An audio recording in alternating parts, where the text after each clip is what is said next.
Já estamos de volta e vamos trazer agora para vocês as notícias mundiais.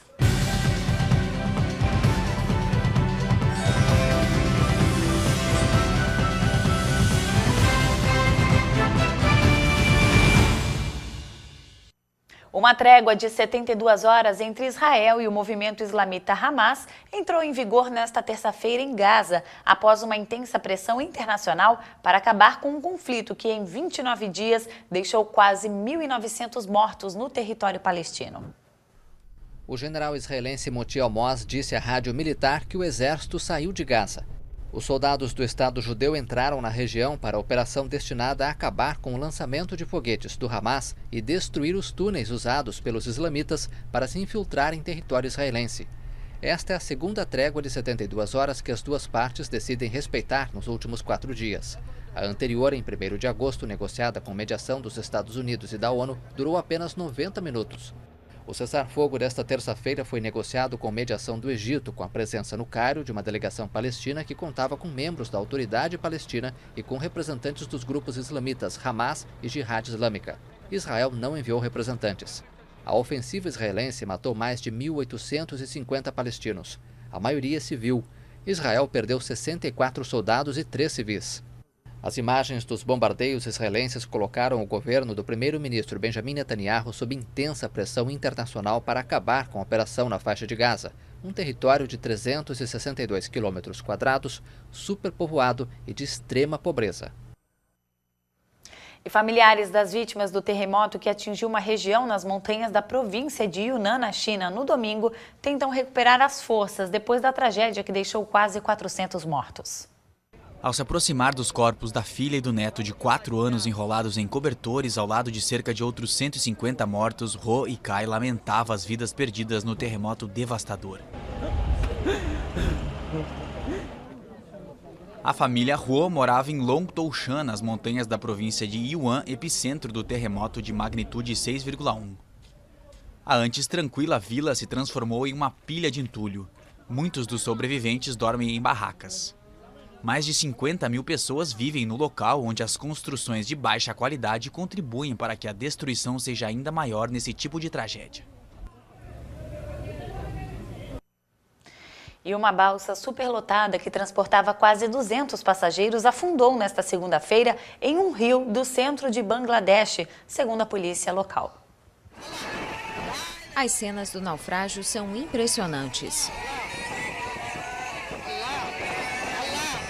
De acordo com as autoridades, quase 100 pessoas foram resgatadas. O acidente aconteceu 30 quilômetros ao sul da capital Dhaka. O chefe da polícia local, Tofaz Al-Hossain, afirmou que a balsa transportava um número excessivo de passageiros e que o rio estava agitado. As autoridades estimam que havia entre 170 e 200 passageiros a bordo, mas uma testemunha afirmou a um canal de televisão local que o número era bem maior. Várias famílias se desesperaram ao receber a notícia.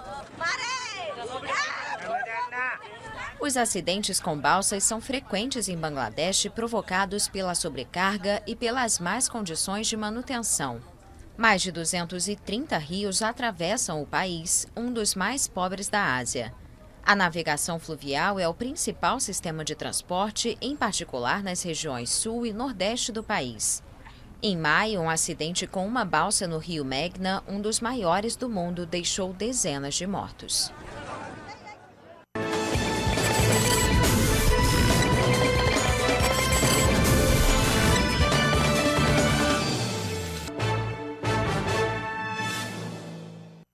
As dificuldades para manter o residencial Estrela da Alegria, que abriga hoje 14 idosos, obrigou a instituição Estrela de Isabel a encerrar as atividades. A previsão é de que os serviços sejam finalizados no dia 10 de agosto.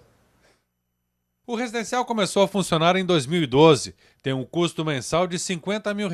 A dificuldade financeira é o principal motivo do fechamento. Hoje é arrecadado com os 8 pacientes particulares cerca de R$20 mil.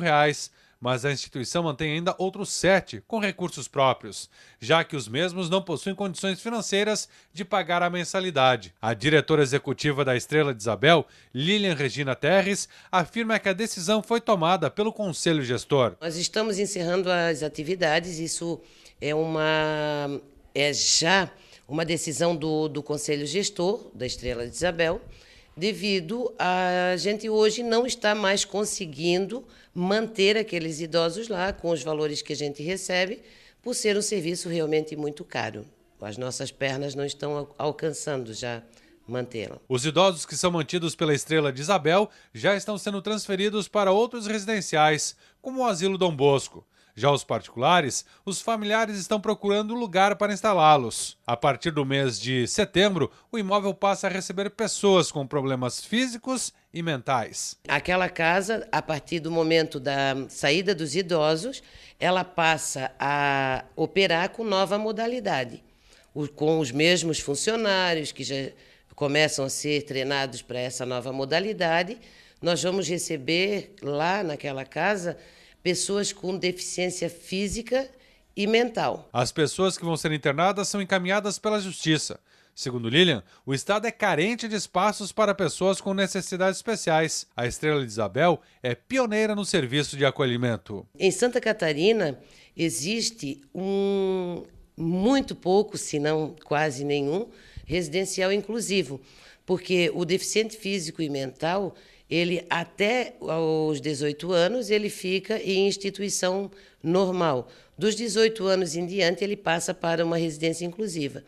Então, como nós somos pioneiros nesse serviço em Santa Catarina e como não existem outros, então esses são encaminhados para nós.